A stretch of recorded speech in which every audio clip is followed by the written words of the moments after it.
Khenchen Namju Sampana Loi Cheta Chita Jesu Dumo Nenai Jogi Horo Koduso. Please turn the wheel of Dharma, of the two vehicles and their combinations, according to the dispositions and likewise the mental capacities of sentient beings.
Good morning, everybody.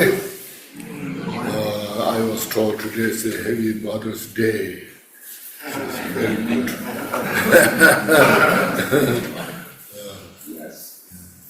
We practice the law of compassion to all mother sentient beings. Okay, first, relax your body and mind. Just be here. The past is just past, it's gone. It's like a dream. It's not here.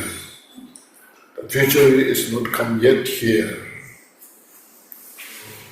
So this moment is so momentary, it passes. So just see that reality nature. Everything is transitory nature. Also look at our own mind, how mind is so unsettled. Instantly we just think something, thinking one after another. So that itself shows how everything is so temporary.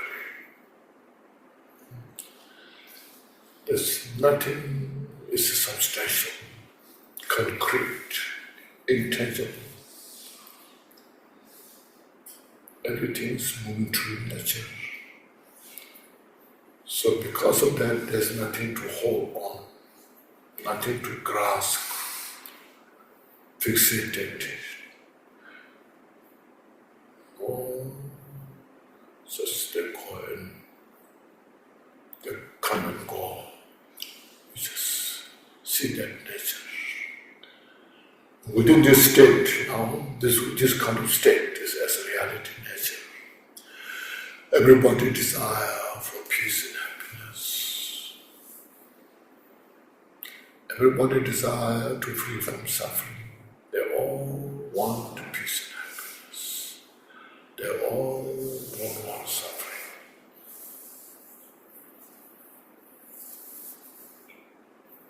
That's how it's universally how we are constituted our mind. Yet, everything is based on causes and conditions. Nothing comes out of blue, without cause, without conditions. See, everything manifests from causes and conditions.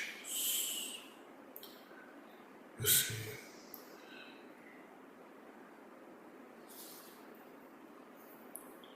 And nothing comes out just by wishing, I want to have peace and happiness. I want to free from suffering. Please help me to get this. No matter how much we say the prayers, doesn't happen. Therefore, everyone is working hard, doing something to how to create some kind of situation for peace and happiness. Some they go to the mountain to have some peace. Some they go to the ocean to have some happiness. So like this, they're doing everything, whatever they can, according to their ability of understanding. So you can see this. Yet every cause is not the cause. Every cause is not the cause for we want desire. We want peace and happiness. Sometimes we create a cause, brings all the suffering. So that shows there's a critical causality which manifests exactly according to the cause. What kind of cause? So there's karma. Everything is accurate. And you have heard of infallible. Whatever cause that were created, the result manifests according to that cause. So therefore we need such a great wisdom to see these things. It requires special insight. So we just have to see this.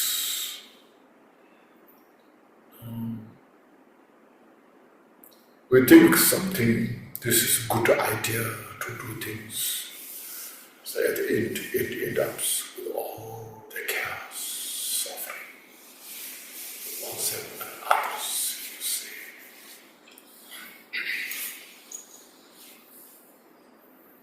So we just know, just vague, some vague, very vague idea. So that's why we need wisdom is calm, wisdom knowing as it is, and wisdom knowing everything. Knowing as it is means just everything constitutes within it the emptiness. Both samsara and nirvana. In other words, the good life, the bad life, all within the emptiness. But that which we have not realized that nature, we struggle in the state of the suffering. And then when there's some peace, happiness, we indulge grasping on that. Something is kind of exists permanently, but then when it changes, then we suffer. So look at this, we need such kind of great wisdom.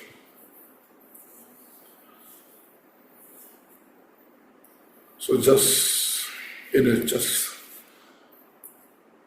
rough or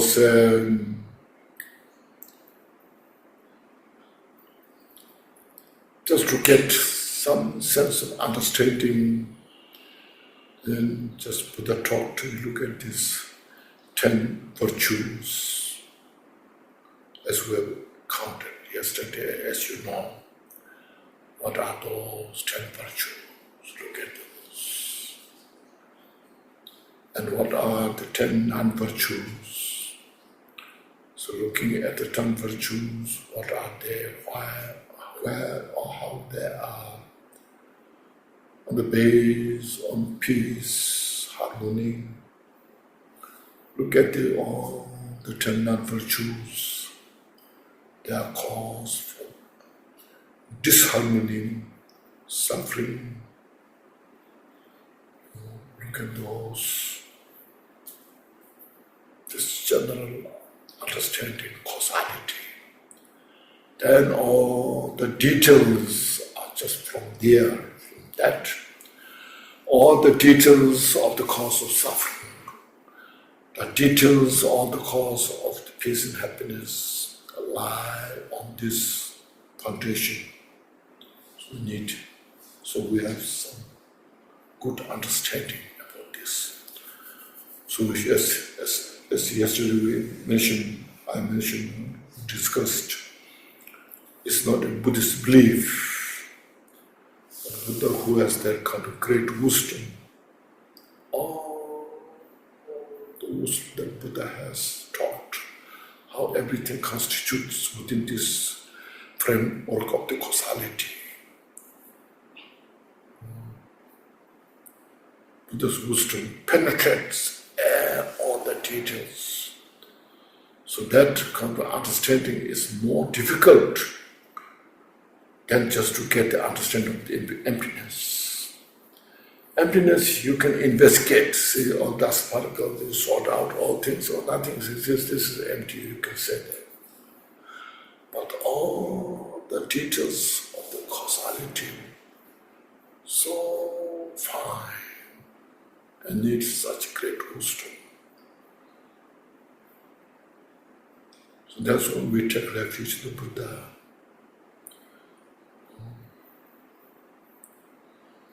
Buddha has that kind of great wisdom to teach us. Not only that, then the more important is great compassion. So Buddha's wisdom and compassion, those are two inseparable, cannot be divided. It's called indivisible. Where there is wisdom, the compassion is there. Where there's the compassion, wisdom is there. It's very subtle. So we just appreciate this. That's when we study, we practice, go forward.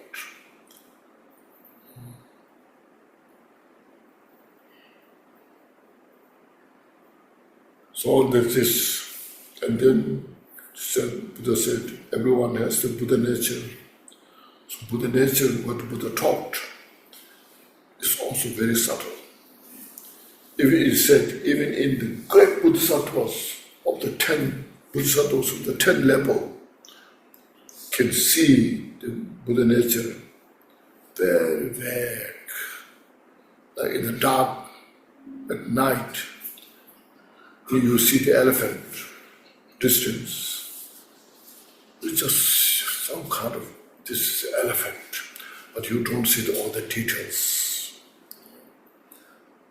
So even the Bodhisattvas who are in the 10th level can see Buddha nature like that kind of. So Buddha's wisdom can see the elephant like daytime.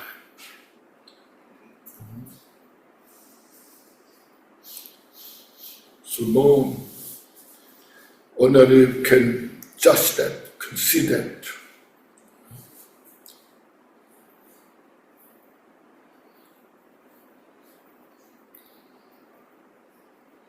So the nature of that, the Buddha nature is Bodhichitta, the absolute Bodhichitta.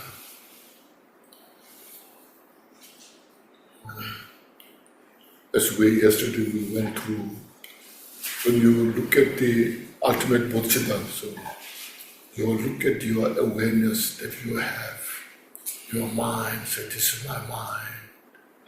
Look at directly, and cannot see it. It is indescribable, cannot describe what it was like.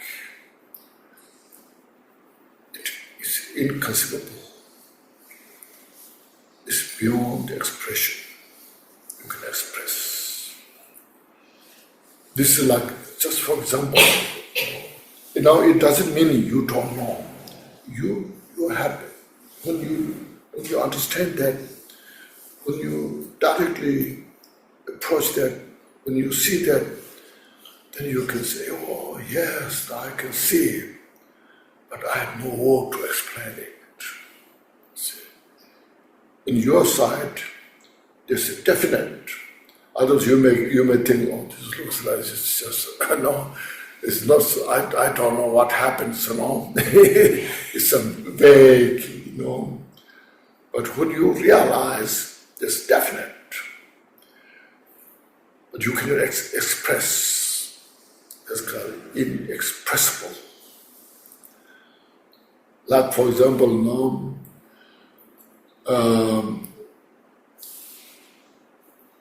people who have not experienced the taste of honey, and here scholar who knows about all the honey, and a group of people there who have no any idea of this honey, and the professor explains to this group of people, honey is made of this, from the bee, from this flower, all these things, and it tastes like this, it's good for your health, or not good for your health, all explains all this, it tastes like this, and those group of people have no idea what he's talking about. Looks like a very nice one, looks very nice, but no idea,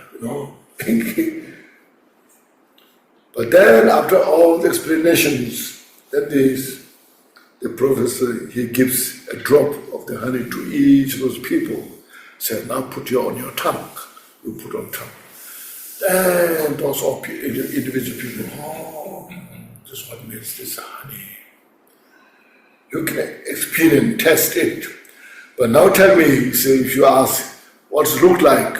Oh, it's very sweet, very nice. That much you can say. Make sense? That is how our practice is about. You can have a definite understanding, okay? You know that is about it. So you just continue your practice. Meditation, practice of Bodhichitta, And it's your mind. You see, that's how Buddha is about, you see.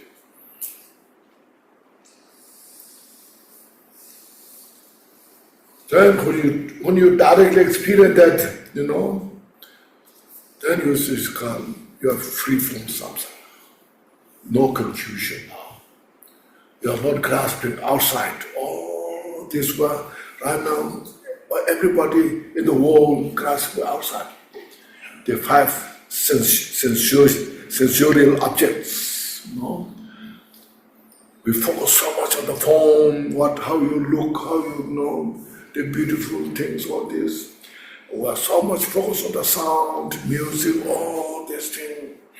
We must so much focus on the smell, odor, and so much focus on the taste of the tongue. Look at all the restaurants everywhere, This food is very good taste, and not good taste, all this. And then you look at all the clothes for your body, You see, so much in the world, everybody's focused on these five sensorial objects. Because we try to satisfy our desire from these and to have some peace, some happiness, some enjoyment. Oh, I feel good. That much. But that becomes a cause of suffering. You see. We're not saying they are bad, okay? We're not saying they are bad. Some may think Buddhists are so negative, say everything's bad. I'm not saying everything's bad, But practically, empirically, just look at this, how things constitute. And they are saying, just for your information, the fish is trapped with what? Hook. On the hook there's a box, the fishermen go in the ocean or in the lake and they put, what do you call that? Bait. Oh? Bait. Bait. Bait. Bait like a worm. Oh? Worm. Yeah, worm, you put the worm there, and the fish is just, it is very delicious. And they're trapped. So we are like in a worm. And then there's the saying, the moth, moth are trapped in the light. When you kindle a light, and then at night the moth just comes in, jumps in, and moth feels this is the most beautiful place to be. No matter how much you try to protect, they will just goose in, just jump in, and they're dead there. Moth. Then sound trapped. Since the hunters in the old time, the hunters in the world, they make a beautiful sound, flute. When they play beautiful flute, then the deer just comes so close to them, feels so pleasant. Or snake, you see. And it's just, it just suits their heart, feels so comfortable, and the hunter hunts very easily. The smell, the bees trapped in the flower. They smell so wonderful in the flower, and they just jump in, the flower closes, and they're trapped. Touch elephant, the giant element in the hot weather, so hot, and there's a water and mud there. The elephant jumps in, they feel so good, cool, fresh, but it's so heavy, they sink in the mud. They're so heavy, it cannot come up and die there. This is just an example, just for your idea, understand it, just investigate, It's just whether it makes sense or not, in the world, Allah is just because of first, in the world, people are poor, not enough food to eat. So they are working hard to survive, just enough food to eat, clothes to wear, place to live. Now these things are a little bit more developed, then makes it greater, more developed. And then there's no enough, always there's something, And then go out of this. So it's called, first we are having suffering, not enough food, not enough clothes. Then when you have all those enjoyments, everything, the five sensual objects are so available, scrumptious food, delicious smell, all these things, And then we have suffering of change. See, all this, the five aggregates that we have is the foundation. This five aggregates is this. Then at the end, after all this, then we become old, we get sick, then we die. Isn't it?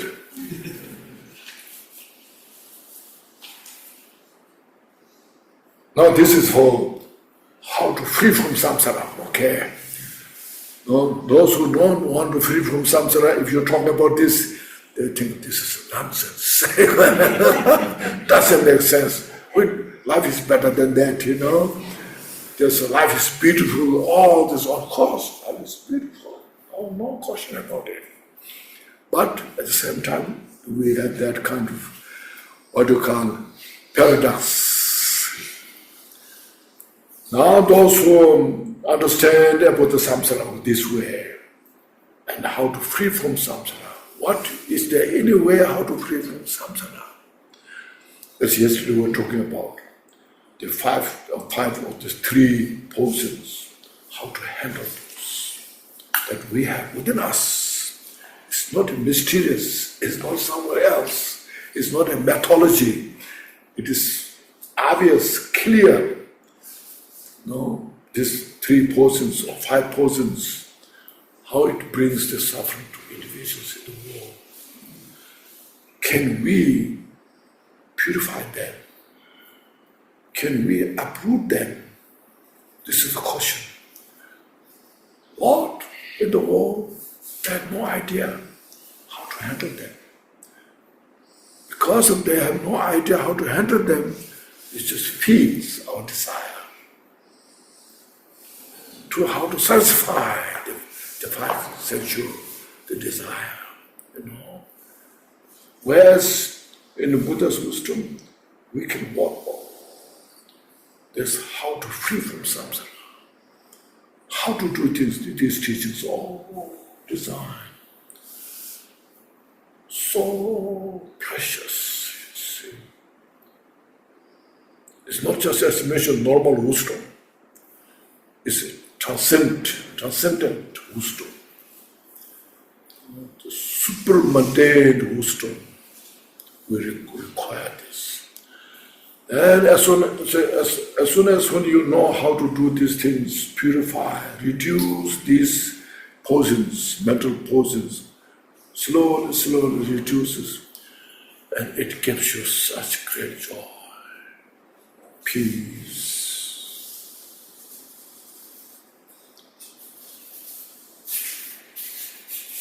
These three poisons, five poisons, what you count, this gives you to suffering 24 hours. Not from outside. Outside these wars, earthquakes, floods, fires, occasionally happens. Not every day. No. But these three poisons, the three poisons of the fire, the three poisons of earthquake, the three poisons of war, we are struggling in 24 hours. So through these Dharma practices, through our interests, through the dedications, courage, that we can purify them. And then you see,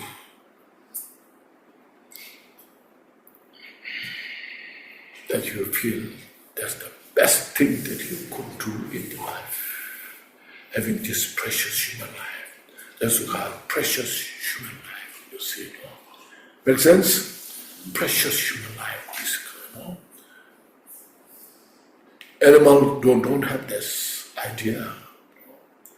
Regular lot of people, if you talk about these things, they are not interested.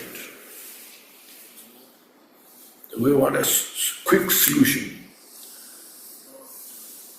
Push the button, it happens. You don't know how to push the metal button. So these Dharma teachings give us wisdom how to push the mental button. See. So this, we need to have that kind of wisdom, the demarcation, how to demarcate between this samsara and nirvana. And then you practice Dharma joyfully, so joyfully, as yesterday mentioned about Milarepa's life story, Looks like his outside body is so skinny, no clothes, unclean, looks so awful, but his mind was totally joyful. And he did, that was. He made the history, Still, his life is so precious, It's over 1,000 years past.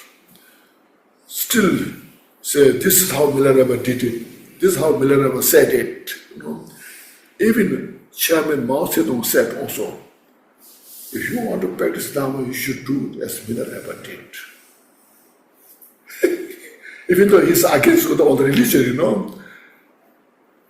but he read the Milarepa's life story and how that was good for the people.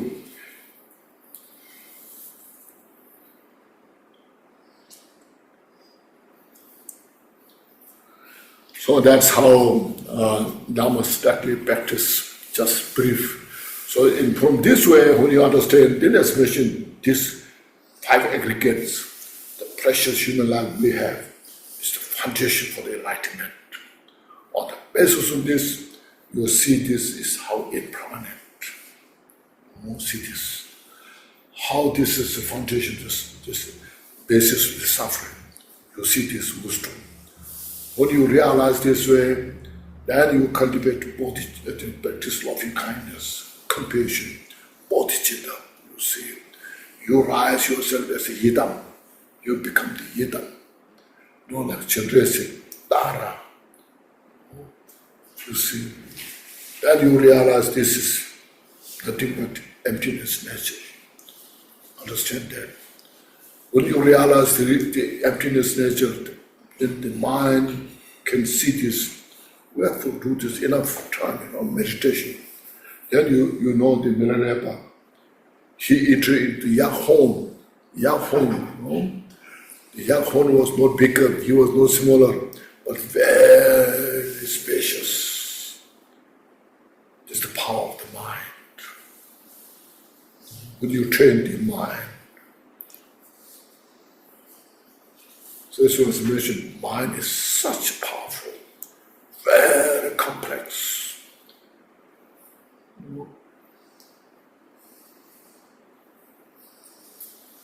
And one moment he can manifest into 3 Milarepa. And sometimes he manifests hundreds of thousands of beings. And he was in the Lake Mamsarava, next to Mount Kailash. There he was competing with Bon priests. And then Milarepa said, I own this lake. The Bon said, no, you don't. Yes, I own this. And then Milarepa sat on the lake. You know that, he sat on the lake.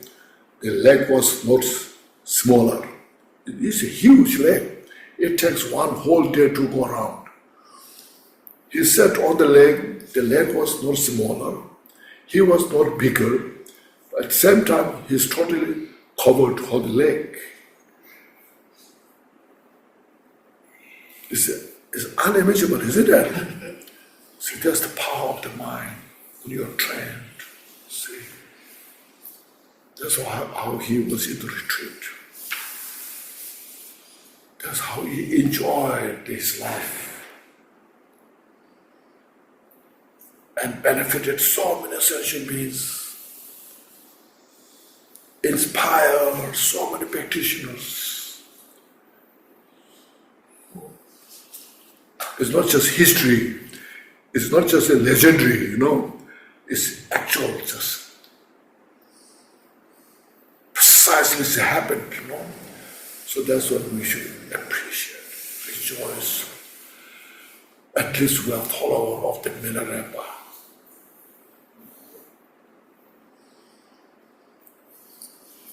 His deeds are just nothing but ambrosia. As when you hear his teachings, it just soothes your heart, lifts all your depression, brings joy, happiness. How precious this is. So meditate on these things. If that makes sense? So Dharma is so, still we have to, this from the 1st century. We can study, practice these teachings. Okay, these are some general idea. Now yesterday we went through this, we touched this 561, the number, look at it, 561. You see that?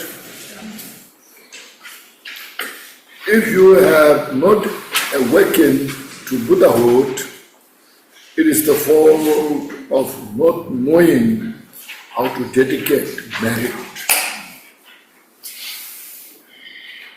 So today we go through this. Mostly it's like yesterday we have done. But we go through this, remind ourselves, practice. They are very simple, but it gives us complete. As yesterday we were talking with the chakra channels, when you advertise chakra channel, a lot of people come.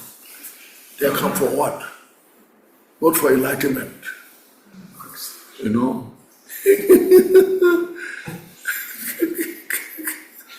They're coming here for something else, you know.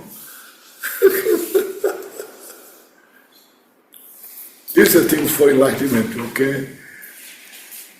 Shows a complete method here. So that's why I mentioned yesterday, we are so fortunate. We are following such a great teacher. We have thousands and thousands of beings to free from samsara. So now I will read.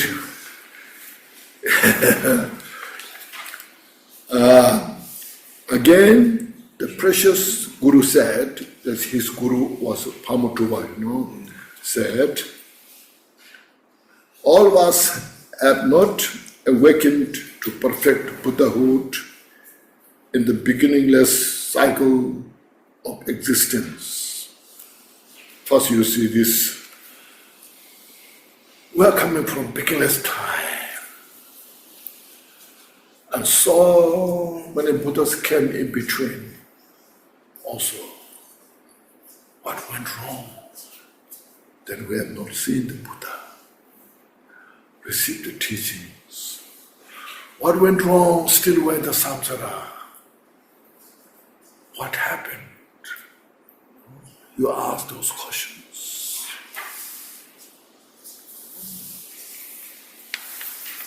Okay. So here, that's it here. If we wonder what is to blame for this,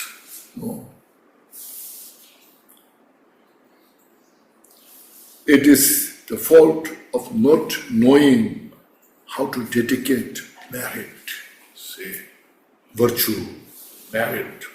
We didn't know how to dedicate. We dedicate something. Sometimes you see, you go to church, temple, you kindle a light, burn an incense, and say, God, please help me to have a good health. God, help me to have my business successful. Buddha, help me, I have some problem, so help me to solve the problem. So we dedicate that much.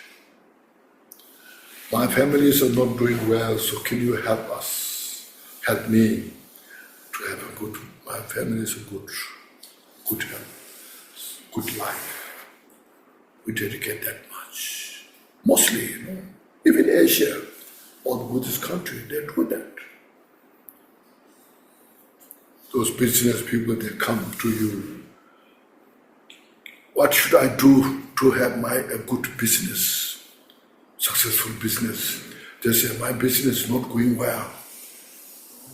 Please help me, what should I do?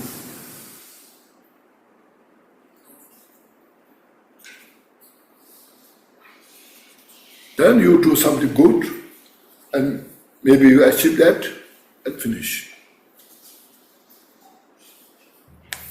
Okay?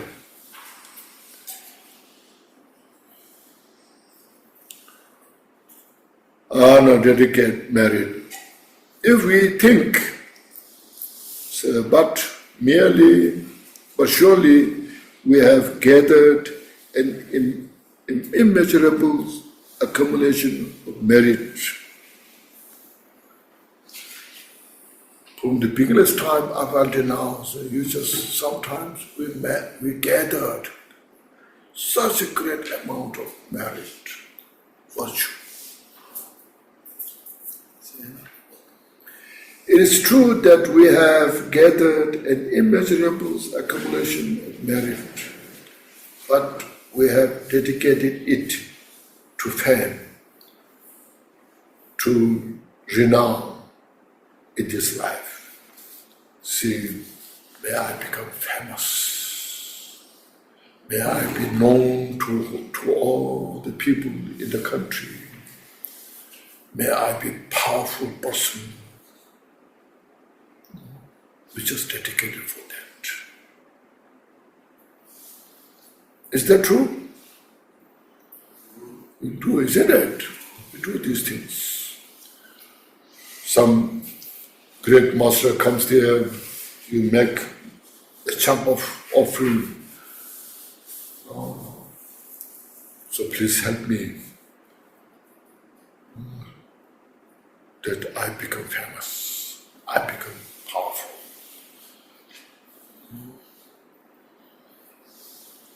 Even some Buddhists, there are some famous teachers there, and business people, they are successful, and then they bring chunk of money, make offering to this great teacher. So my business was not so. What I achieved was not so good. I made a lot of mistakes, non-virtues. So you should say prayers to get rid of all those non-virtues, so that I may not born in the hell. So that much. There are a lot of cases like this. So here's Tucson saying these things.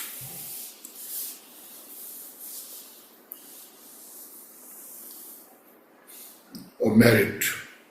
But we have dedicated it to fame and renown in this life.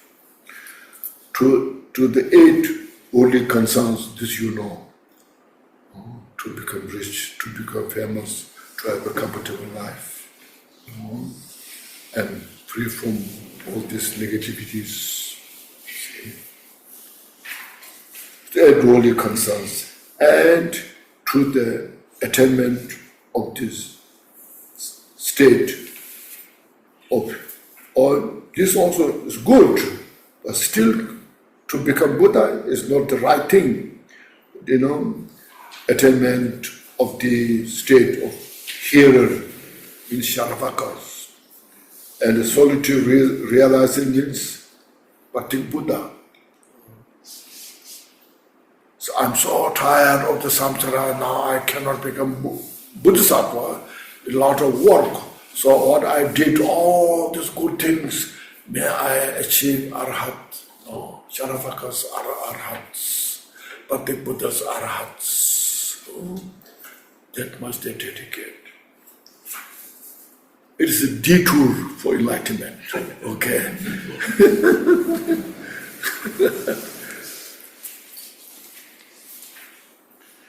We will achieve those goals, but we will not achieve perfect Buddhahood. So when you dedicate this way, you achieve whatever you dedicated, but you will not achieve Buddhahood. So this is so precious just to get this wisdom, understanding. Therefore, the cause for achieving perfect Buddhahood is the precious mind of the Bodhichitta. See, the Bodhichitta is the direct path towards enlightenment.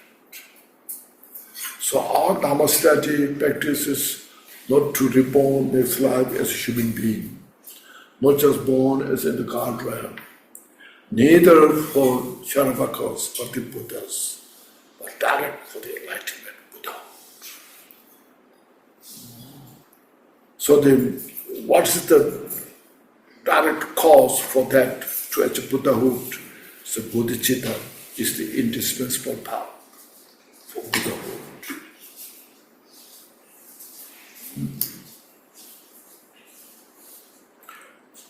Then follow that. See, if you wonder what that is, it is thinking, contemplating.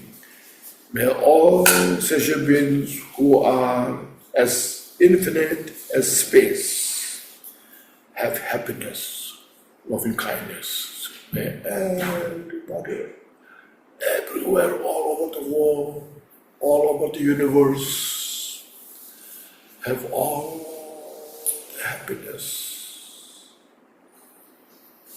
Contemplate on that.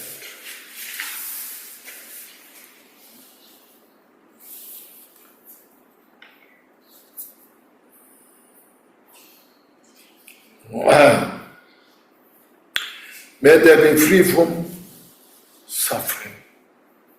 May all the sentient beings, sentient beings as limitless as the space in the samsara. Wherever there is sentient beings, they have delusions, mental afflictions. Wherever they have the mental delusions, they have negative karma, cause of suffering. As soon as when they have this all non-virtuous action, they are under the control of suffering. So to these all sentient beings, they may be free from all the suffering. And I cultivate the Bodhichitta to attain Buddhahood for the benefit of all sentient beings. And this is the maximum of expanding your mind to reach for the infinite, for the sentient beings, and to reach to the Buddhahood, which is infinite. Yeah. See, may they attain perfect Buddhahood. So after following that intention, make dedications. Once you practice this, cultivate that mind. After you have done all this, cultivating this mind, exercise this mind in your heart. Aspiration Bodhichitta, action Bodhichitta, as you know all. And then practice of this 6 paramitas, so forth. And all while you have done all this, then you dedicate. May all sentient beings achieve enlightenment, Buddhahood, because of by the power of this.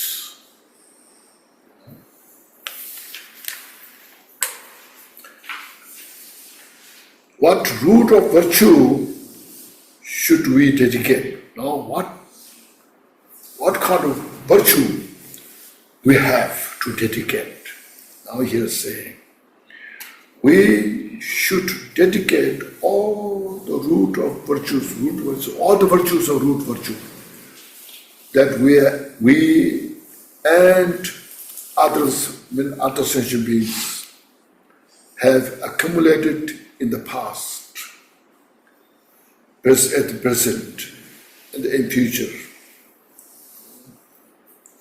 So these are the virtues that we collect in our bodhicitta mind. Says yesterday, impute these virtues of the past, present, future, myself, and all other sentient beings, Buddhas, Bodhisattvas, bring into your heart. Oh.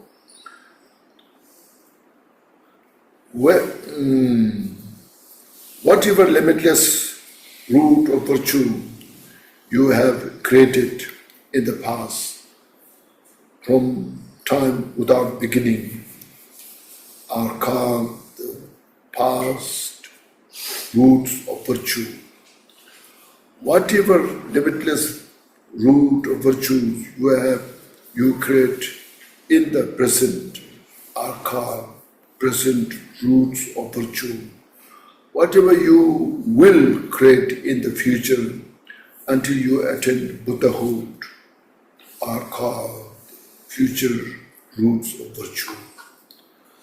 The roots of virtue that exist in the mind stream of all sentient beings, whether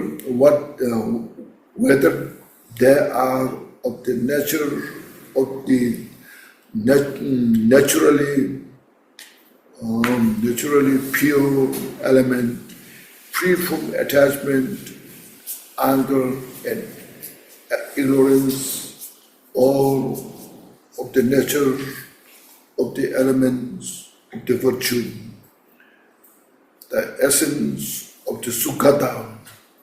Sukhata means thus well gone, are the root of virtues that exist. In this way, may all beings, whatever virtues they have done and they have done in the past, they are doing now, at the present, or will do in the future, be completely good on all the levels, just like the excellent ones.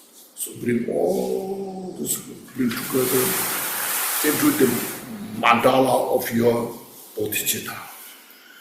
So your mind is expanded as the space, limitless. As the dedication is as follows: to what should these roots of virtue be dedicated? So now how do you want to dedicate? As earlier mentioned, I want to dedicate to have a good health, successful life, become famous, become powerful, or what? No. So it's a perfect awakening, see, complete enlightenment. Because that's the end of the suffering. How we can end the suffering, how we can finish all the suffering that we're struggling. So when you achieve a awakened state, then our job is done.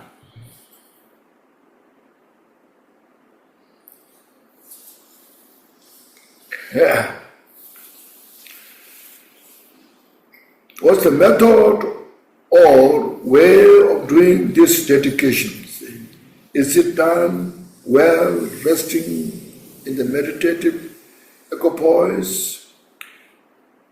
Please do this dedication while resting in the meditative equipoise without distraction.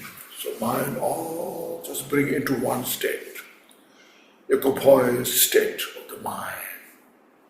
All these virtues are within that state of mind.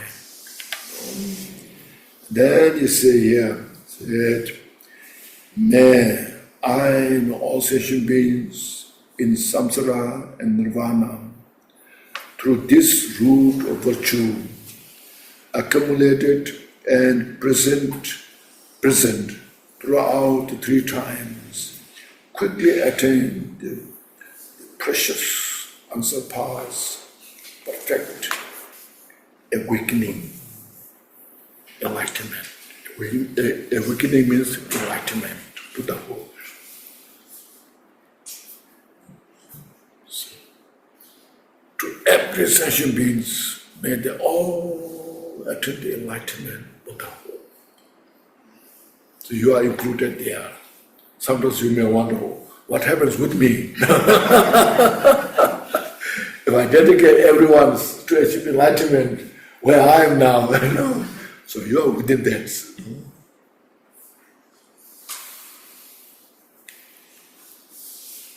May this be so. So may this happen.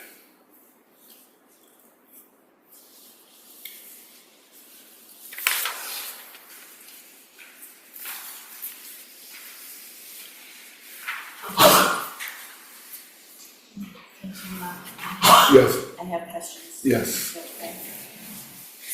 Is this how the Buddha attained enlightenment, by dedicating his merit? Yes, this all now as mentioned. 3 things. Beginning is called, opening. beginning, preparation, actual practice, and conclusion. These three. Okay. First, when you sit down, I will do some meditation practice. For what purpose?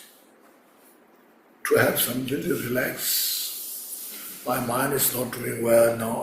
I want to have some little peace in my mind, so I need some meditation.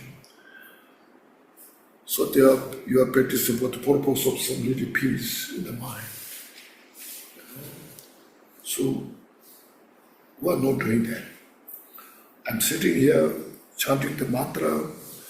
I take refuge to all the Buddhas, I take refuge to the Buddha, Dharma, Sangha, until I attain enlightenment. See, that's how you start. Myself and all sentient beings to attain enlightenment. For this purpose, I'm now starting my meditation. See. So this is called cultivation of the mind. And you start with Bodhichitta, cultivation of this. May all mother sentient beings have peace, happiness, and causes of happiness, so forth. Okay. That's how you cultivate mind. And actual practice, chanting mantra, or just you're meditating, relaxing, watching your mind, relaxing. Oh, that's what you do. It's actual practice. Organize details. Or as you mentioned, did your practice, you chanting mantra, visualizing all those things. After you've done all these things, the explanation here, virtue of what you have gathered, but also virtue of all the sentient beings, the three tribes. The virtue of all the Buddha, Bodhisattvas, Bhakti Buddha, Sharavakas, all what they have gathered, the three tribes, is everything you just bring into your heart.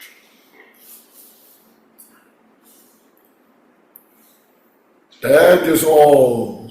By this virtue, I dedicate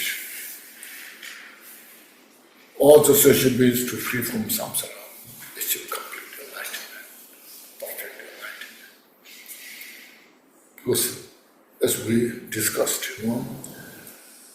we all desire for peace and happiness. We all desire to free from suffering.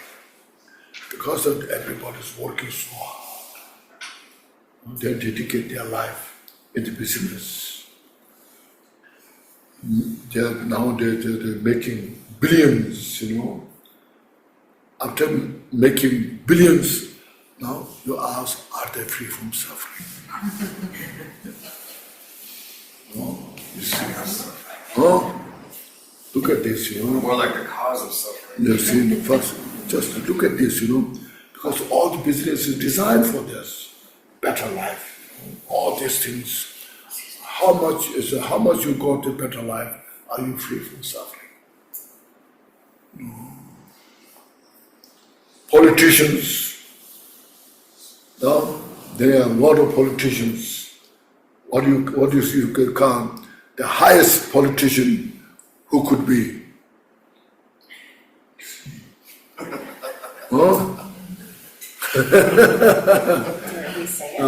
If that person is free from suffering. No. You see. So that's what I'm saying, you see. Everyone is working hard to free from suffering, to have good life. See. In the samsara, there's no history. So that person, through the politician, achieved the perfect life. The business person achieved the perfect life. There's no history. The market goes up and then down, it shoots up and then shoots down, And then there are sometimes people heart attack, So you see, this is the way how to achieve, to free from the entire suffering. I have two more questions. Yes. So, how do we have the power to dedicate everybody else's merit. Yeah. Now, that is how you could achieve Buddhahood. First, this way, but you are making connection to all sentient beings. So Then when you become Buddha, then you continuously benefit sentient beings. See? So we bring the habitual tendency to the strong desire to benefit, Yeah, which helps us achieve to benefit others, so that we become Buddhas, and then we exactly. can benefit. Yes, we can benefit. And then the habitual tendency to benefit is already in Yes. that mind stream. Exactly. Yes. How to, yes, exactly. I mean, the samsara habitual tendency is just self-grasping, all the time self-grasping, Now when you practice this bodhicitta, you develop this habitual tendency to benefit all sentient beings. You see, that's called deconstruct the dimension of the samsara and rebuild the dimension of the enlightenment. You see. So you see how precious this is. Yes. So yesterday you spoke about how Milarepa had really purified his mind stream. Yes. And it gave him this great confidence that if the Buddha looked into his mind, he would see that he had really perfected and purified his mind stream. Yes. So I started thinking a lot about not just right speech, but right thinking. Right thinking, yes. Our own, because we're thinking all the time. Yes, all It's the like the self-talk Yes, is going on day and night, Yes. whether we're practicing or not. So when we're practicing, we're focusing on mantra or we're focusing on the practice itself, the visualization. But when we're not practicing, our thoughts are all over the place. So I'm really watching my own thoughts.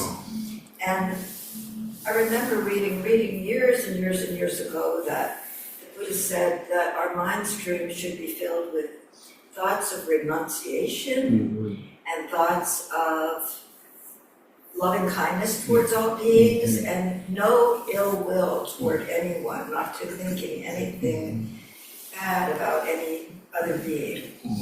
And I see in my own mind stream that I'm far from having some kind of purified mind stream, because I rarely think about renunciation.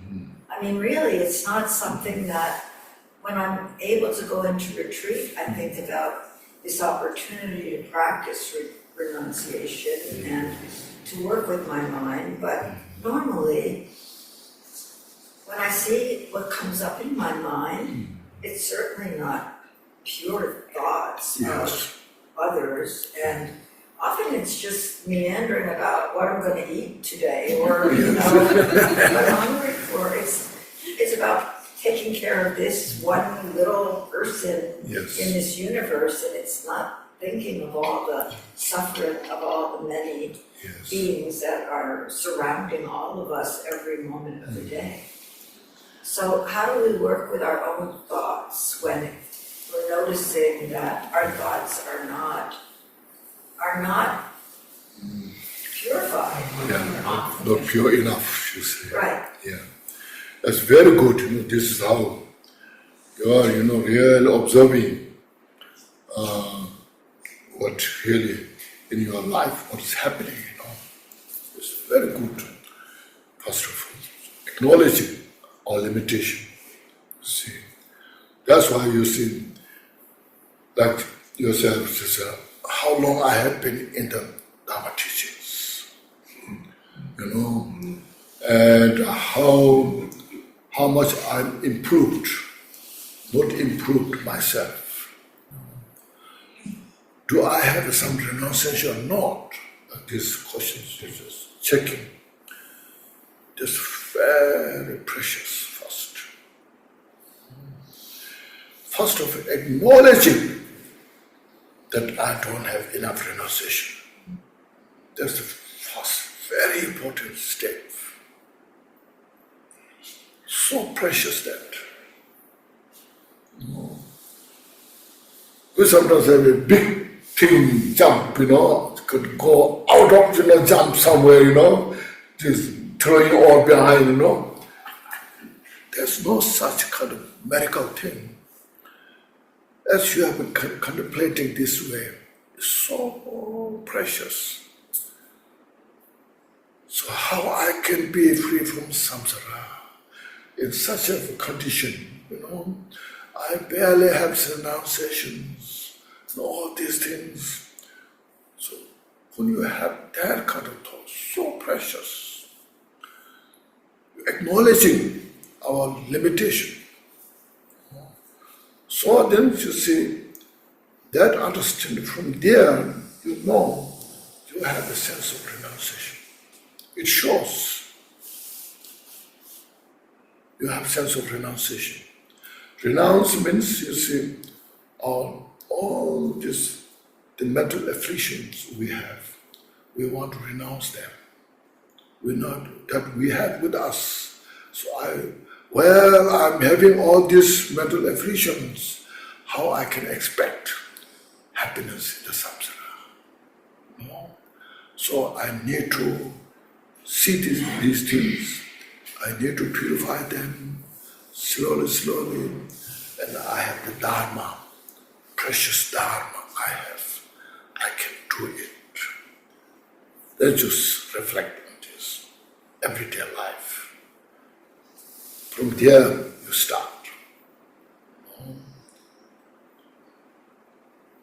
Then you see, that is mission, that is the first very precious thing. I heard some great teachers, they spoke about this. First, acknowledge what weakness we have. Acknowledge it. Then after acknowledging that what weakness we have, and follow the Dharma.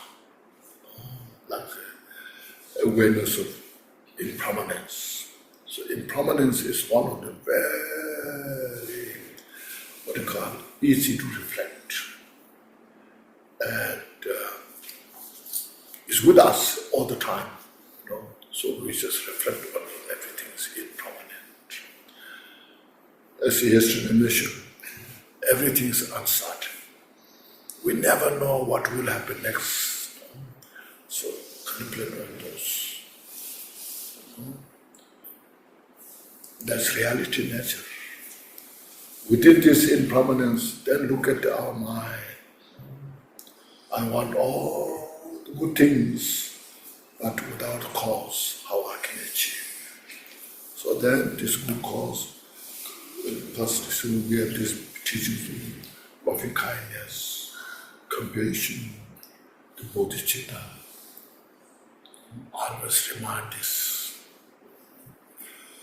From there, we'll progress, no doubt. Change, yes. And then your mind is more clear. And try to relax anywhere you are. If you're alone by yourself, when you're eating during the time, I make this food offering when I'm eating to my body, so that I can practice Dharma better. And I can help to other session beings. Yeah. So Buddha, our history of Buddha, he practiced the Dharma for 3 limitless eons.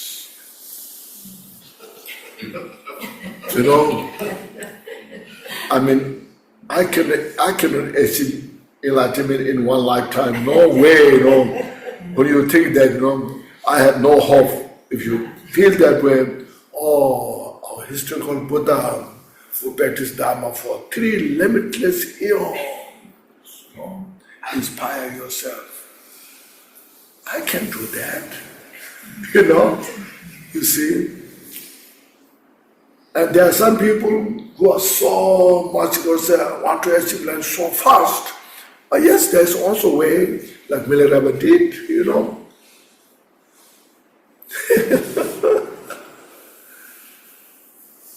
So you adjust your feeling, Sometimes you're frustrated, how I can, how I can do enlightenment as Milarepa did. No way I can do this, That Buddha did that way. 3 limitless kalpas.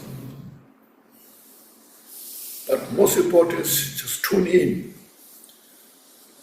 Just unwavering is the most important. And dedication is now here mentioned. Always dedicate for enlightenment. And that Kyobpa mentioned also in the Jewel Ornament of Liberation, they are mentioned. Due to not understanding how to dedicate, that's how we have not achieved Buddhahood. We are not free from samsara. So dedication is one of the key points. So here Chittisa will describe more precisely, clearly.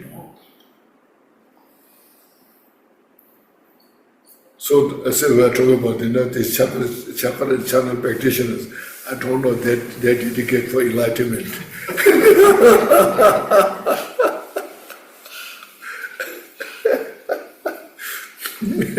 Well, visualizing Vajra Yogini, all the channels, Tumo, all these things.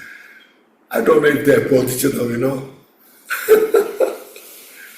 Bodhichitta is the highway. Okay. In the Konchog, have you heard of Konchog text? Yes. In that message, you just mentioned, Buddha is the embodiment of Bodhichitta.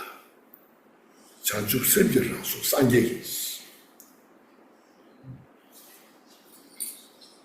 So that's where we went, the ultimate and relative Bodhichitta, that perfection of this two.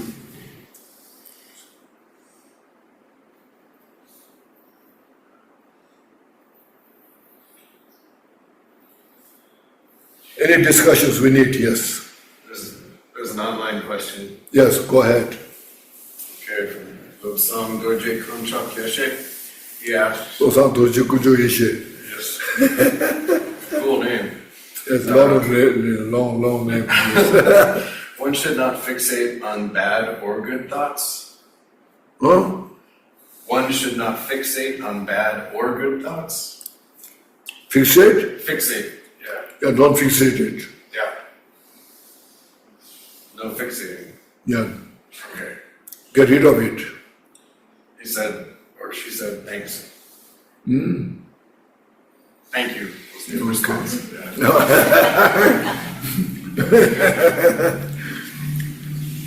Well, fixating would be extreme attachment, Yes. so fixating no good. You are fixed. Then you are Fixating fixed. no good. Then not good or not good. No, or not either, right? You are fixated. Fixating, right? Yes. When you are fixated there, It's not necessary. grasping, if you are fixated in the grasping, you can't get out of it because you are fixated.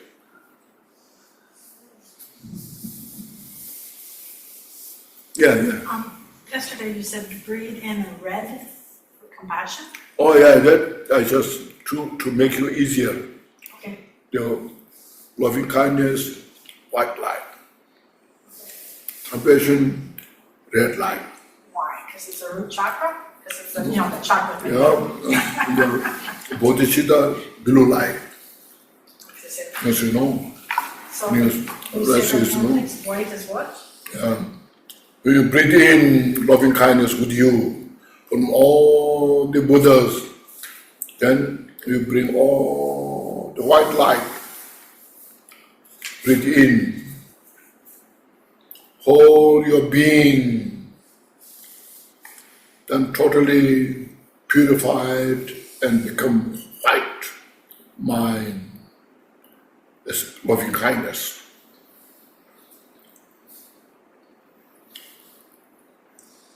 When you breathe out, all this which are against to the loving kindness are going out.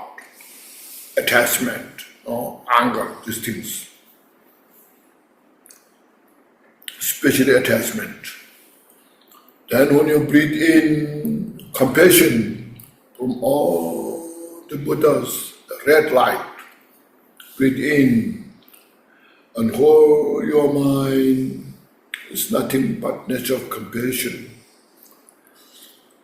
And all which against the compassion, anger, hatred, retributions, all these things, breathe out.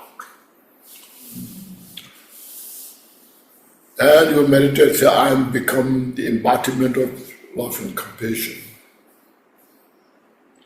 And with this, when you breathe in all the Buddha's Bodhichitta, blue light, like the sky, fresh, clear, pristine, blue light, Bodhichitta, breathe in and hold your mind, self-cherishing, ignorance, delusions are fully purified. Then you become the embodiment of Bodhichitta.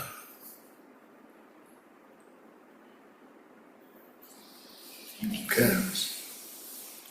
If you do it with light, just it's okay.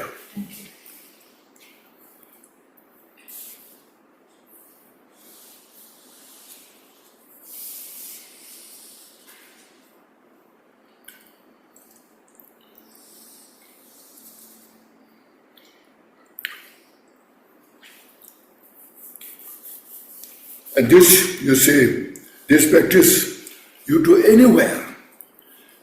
Sometimes when you walk, sit on the bench or in a chair, you just sit there.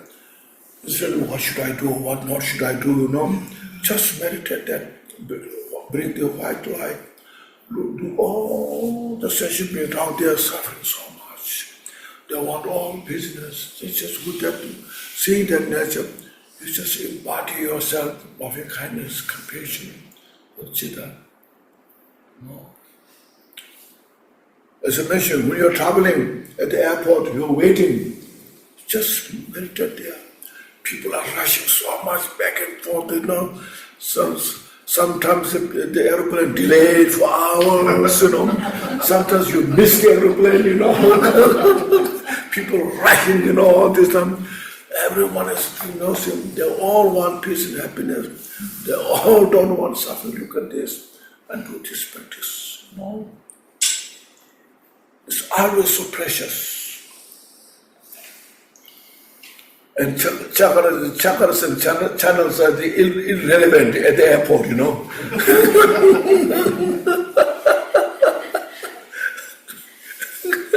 What do you do with that, at the airport?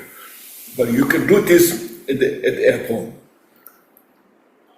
When you go to supermarket, you see so many people coming in the supermarket. So they all want to have good food, these things, everywhere you see. It requires just your mindfulness. And that will give you such a great joy at that moment. But not fixated, but you rejoice. I'm so fortunate I have this instruction. The other don't have it.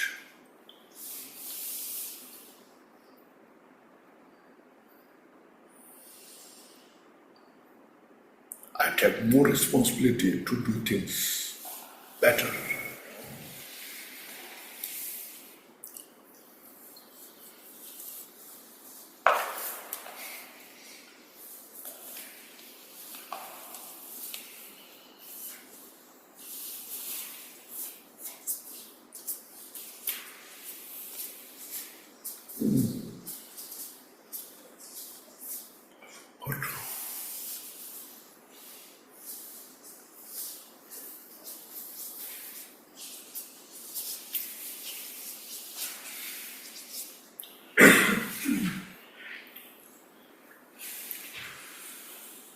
Yes.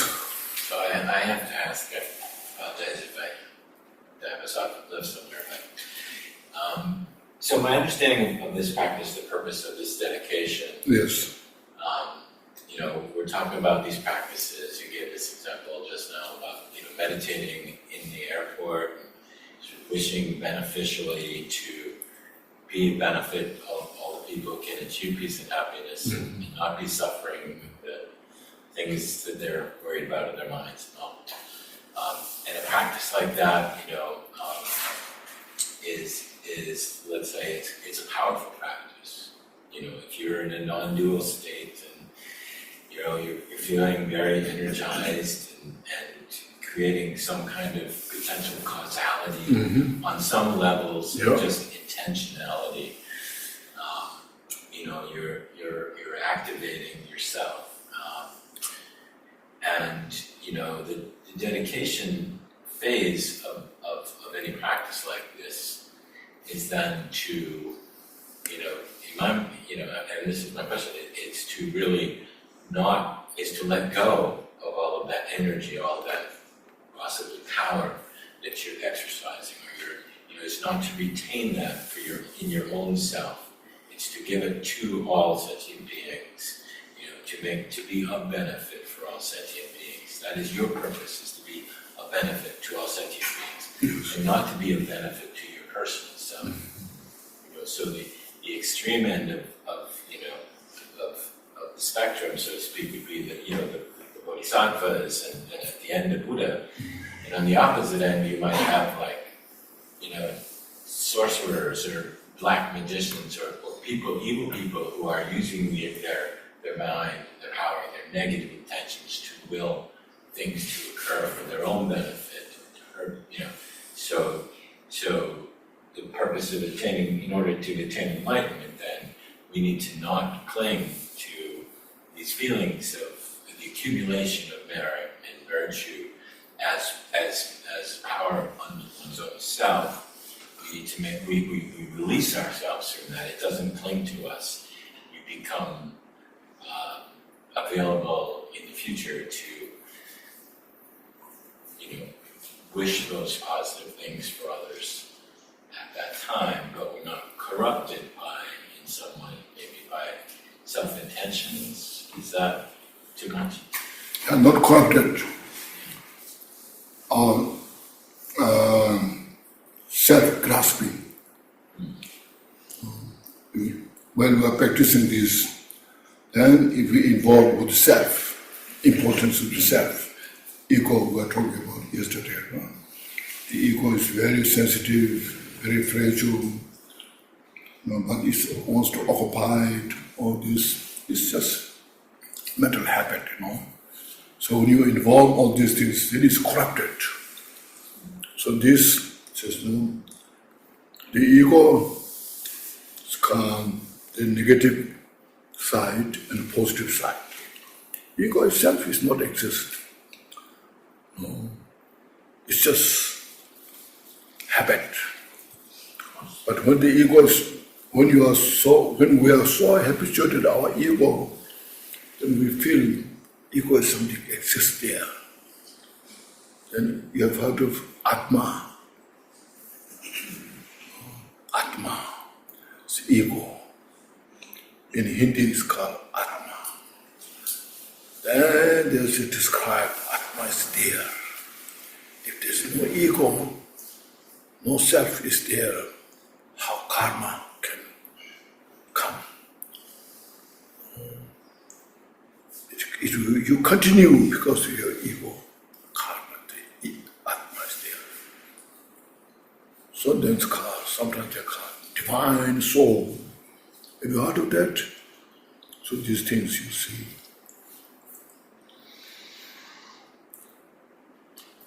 Because our ego is so strong, there is something me out there, something independent entity.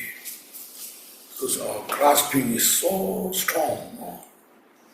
So through the wisdom, when the Buddha says that there's no such thing there. It's not that Buddhists don't believe ego, but it's not there. This is the point, So this requires so much, practice, experiments, all this. So that's why I say there's no such thing. But there's a level. This level, I go, even Buddha who realized totally the non-existence of the ego.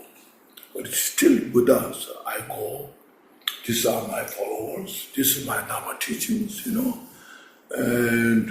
my Dharma teaching will help so many sentient beings, So, see, that level we cannot ignore.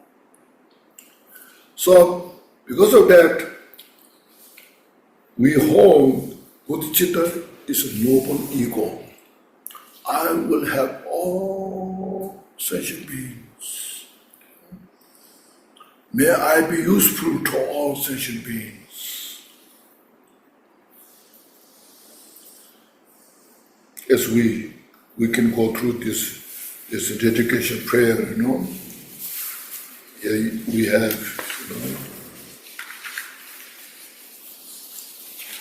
See, here's first, it's good to go through this dedication prayer.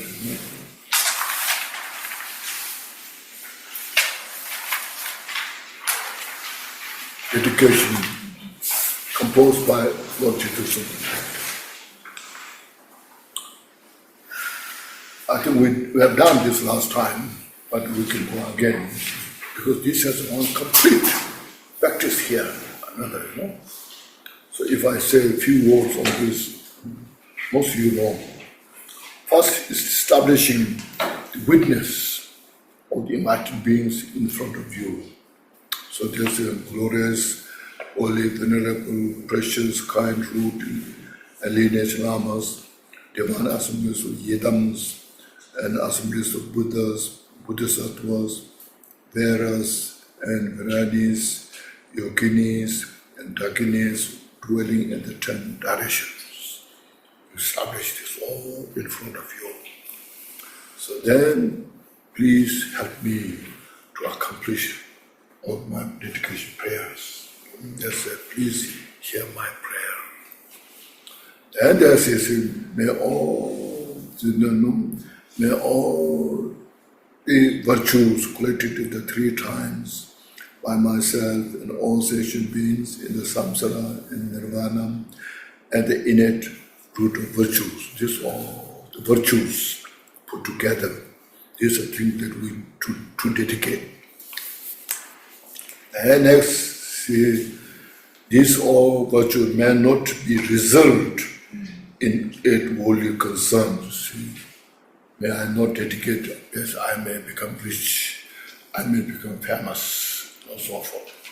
So it's not result in the 8 worldly concerns and 4 causes of the samsara. So these are I described in the book. Have you heard of the Diamond Rosary? In that book I describe all these details. If you want to know. It's all sets of the mode of practices, refuge, Vajrasattva, Mandala, Guru Yoga, Bodhichitta, So in the beginning of this, or at the end, at the dedication, I explain all the details. Okay? So this concern for the 4 causes of samsara or ripening as the state of Sharavaka or Patik Buddha. So when it said here, may I not be dedicate my virtue to become Sharavaka, so Patik Buddha. It's in some place in Asia. So what's wrong with Sharavaka and Patik Buddha? I understand their point, but I mention it's a detour, So this, now what we want, see, may all mother sentient beings, you see, beings, especially those enemies who hate me, and my family, so forth, my friends, my obstacles who harm, maras who mislead, and the hosts of demons, with all the sentient beings, experience happiness, is practice of loving kindness. May they experience all happiness, be separated from suffering, compassion, and that and simply attained, unsurpassed, complete, perfect, precious Buddhahood.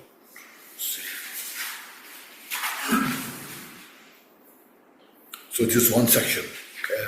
One section of the dedication. The next is, by the power of this vast root of virtues, that virtues earlier mentioned, collected by 3 times, by myself, sentient beings, nirvana, the innate virtue, all this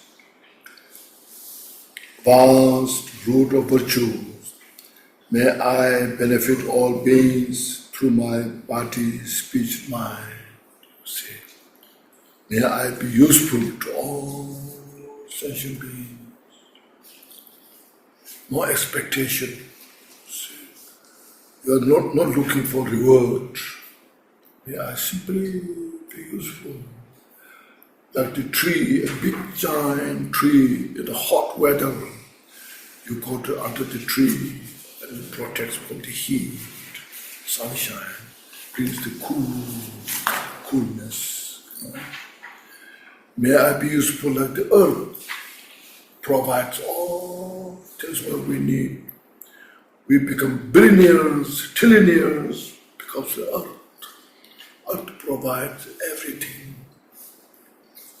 But we have to understand how to appreciate, how to rejoice. We just keep taking from the earth. Without the earth, what you can do? Just being in the space, you cannot achieve anything. The earth provides all. There are billions of people in the world. They survive. Animals, who they eat grass, insects, fish, they survive because of the earth.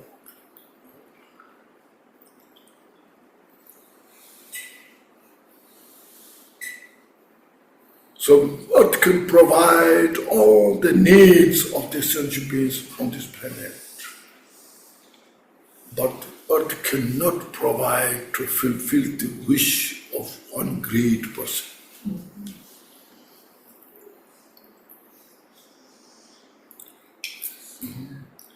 If that individual owns this whole planet, he is not satisfied.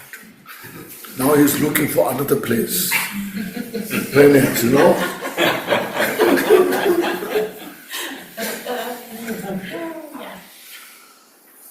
See,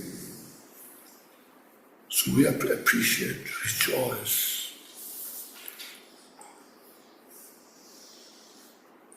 Like say when you eat one bowl in the morning, one bowl of cereal, how many are involved there too? That so many people involved there. The farmers in the first. Then the farmer works so hard, day and night, produce that material. The agent, they collect all this, they work so hard, brought to the store, and then we go to the supermarket, we buy, and there are people working in that, department, all involved in this, and finally we got all, you see, so the Milarepa said, all our happiness us rely on others. See, what wonderful thoughts, Our achievements, to become famous, it depends on others. Without the others, how I can become famous? Without others, how I can become rich? Just example, just stay to the place desolate.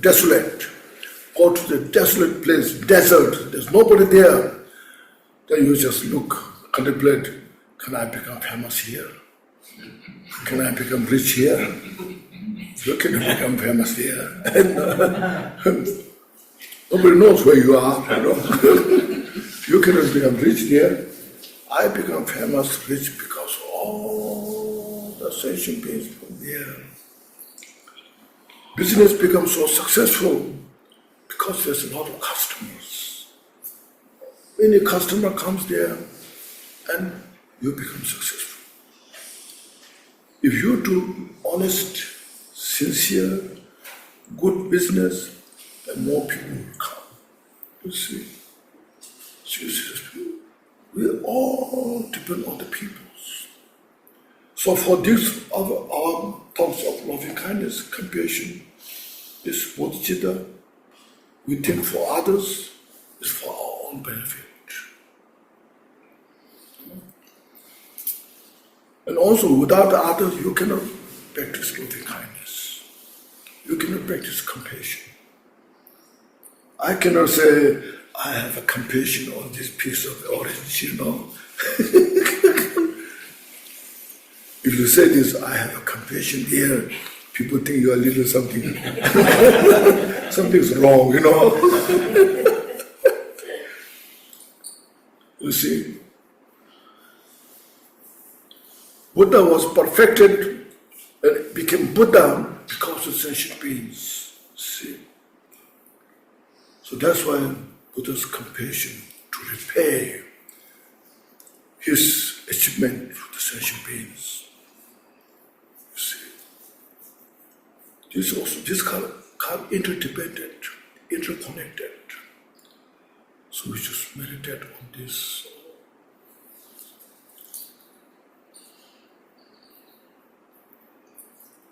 So Buddha achieved Buddhahood because of the practice of love and compassion and bodhicitta. And we are so selfish ourselves here, still we are the samsara. So in the Shantideva's text mentioned, see the difference. So from today, I understand. We get only benefit, nothing but benefit. There's nothing to lose. What we lose the attachment to the self-grasping, which are the root cause of suffering.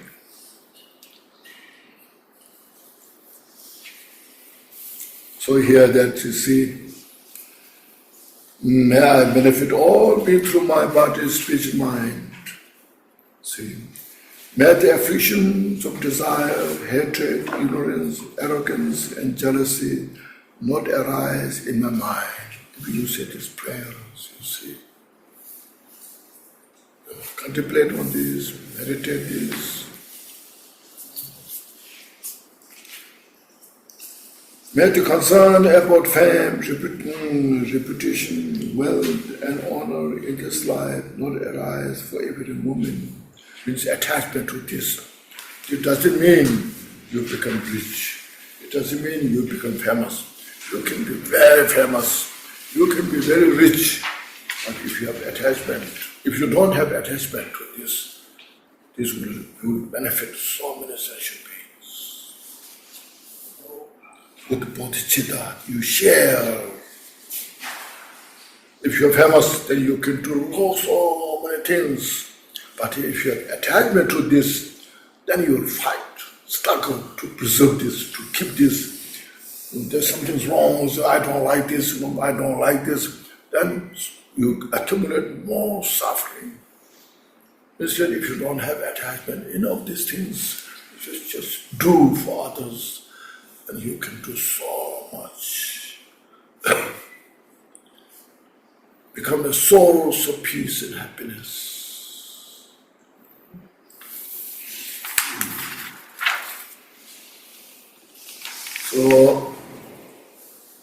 So this one section. So do we done one first session, this is the second session, you see.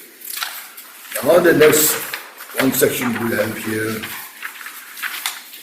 May my mind be moistened by loving kindness, compassion, and bodhichitta. And through that, may I become a spiritual master with good qualities equal to the infinite of space. You see what I want. So I want to reach with the loving kindness, compassion, and bodhicitta. As all the excellent qualities of the perfection of the 6 parameters, so forth, can benefit all sentient beings without any limit. And then he said, may I gain the supreme attainment of the Mahamudra in this very life. See?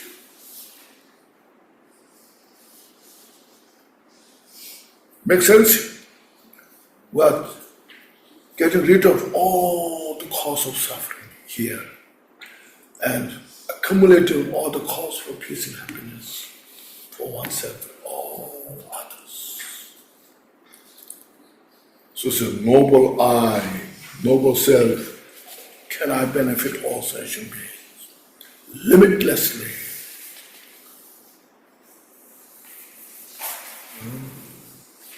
Getting rid of all the cocoon, where we're entangled within in the confusion of the suffering. Break through that, and then make your mind as a space. See? So this is one section. See? Then the last section is here. At the time of death, may the suffering of severing the life channel means torture in a way. At the time of some people die with slow pain, so may not happen that. See, so we don't want that. Channel not arise. May I not die with the negative thoughts. Sometimes we die with the negative thoughts like anger, attachment to your family, anger with the enemies. Can I tell you one story? Ashoka, you have heard of Ashoka? Yes, Ashoka. Ashoka was one of the most powerful king in India. He was a Buddhist king. First, he was not Buddhist. He was a warrior, fighter. He killed so many people, powerful. So nowadays, India is called place name Orissa. Have you heard of Orissa? Orissa is more east side, I think. State. That time is called Kalinga. That area, he was so powerful, and then he makes the war to conquer the country, and he kills people, and just a stream of blood, like a river going through. During that kind of war, then a monk was flying in the sky, a Buddhist monk, and he was so curious, what is this person is doing here? So he sent a messenger to look for that. Who's that? And then he found that is a Buddhist monk. So then he was so devoted, he liked that. So then he received teaching from that. And then he stopped killing people. And he became so peaceful. After being so peaceful and taking care of them, he became all the people without war, all the people just followed him. So he became the most powerful king in India. So in holy places of Buddha, he built a pillar. It's called Ashoka pillar. Like Bodhichitta, Sarnath, Lumbini, the Kushinagar, also I think, visitors. Later, in the 15th or 16th centuries, then Iran, the Muslim Barbara called Khenchen, and he kind of broke all those pillars. Now you can see Sarnath, you see pillars collected there. Only Lumbini is not broke, it's still standing. And on the each of those pillars, he built 4 lines. So nowadays you see in the Indian coin, the lines is from that pillar. Anyhow, he was so powerful, he just built so many Buddhist seats, and he sent Buddhist missionary to Sri Lanka, Myanmar, Thailand, Cambodia, Indonesia, it is all through the Pakistan, Afghanistan, he just was such a great king. But when he was dying, getting old, India is so hot. That time there's no air conditioning. So when you are sick, when you are unable to move anything, you are met with the fan, Still, his mat was waving fan on his face. She was now waving day and night, Then she tired, she got tired, and then the fan just fall on his face. And he was so angry, but no any energy, anything, but in the mind he was so angry. He was thinking, when I was young, powerful, even people cannot look at my face, And now when I get old, got sick, dying, even this poor man is throwing fan on my face, With that man he died. You see? So then his teacher was looking, where's my great king's rebirth? He must be born in a special place. He was looking around, couldn't see. Finally he saw his king's rebirth in his garden, born as a giant snake. See, the anger caused to reborn the snake and open very wide mouth. And then the king, the teacher, the Arhat, rushed to the king. How your great king, dear, can born in the snake form. Close your mouth. So the king, the snake, closed the mouth and finally died and reborn in the higher realms. So you see, we have to make sure when you're dying, just always reflect to the Bodhichitta, loving kindness, compassion, and just afternoon go through the Guru Yoga, short Guru Yoga is also very helpful. So this, just telling the story so that we all will die, so always be careful. So teaching, the Dharma teaching is for 24 hours, not just in the daytime. When you get up, when you live, when you sleep, when you are living, when you are dying, all the time to bring in your heart. So that's why Dharma is so precious, because it's a mind training. So this is what they're saying, may I not die with the negative thoughts, may I not die confused by wrong view. Sometimes we may think, maybe there's no next life, maybe there's no karma, it's a wrong view. May I not experience an untimely death, may I die joyfully and happily in the great luminosity of mind as such, and the pervading clarity of Dharmakaya. May I, in any case, gain the supreme attainment of Mahamudra at the time of death, or in the pardon. This is how the dedication. So there are stages, great bodhisattvas, how to get dedicated. We as ordinary, how to dedicate. What do we dedicate? We say all the dedication, say prayers. Okay. First, please take a deep breath.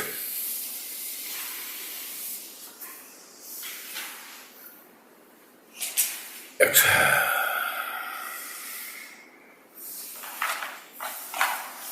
Now please reflect this morning what we went through, short. We went through short discussions. How much benefit you got, reminding how much you have reminded, appreciate, rejoice, especially rejoice yourself. I'm so fortunate I have this precious human life. Because this I now reflect through this Bodhichitta, practice of the enlightenment, for myself and for others. It's not just legendary, but it's fresh in my mind.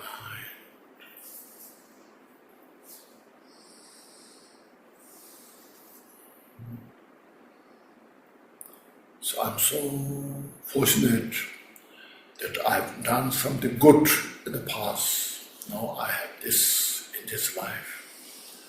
Now I know how to practice Dharma.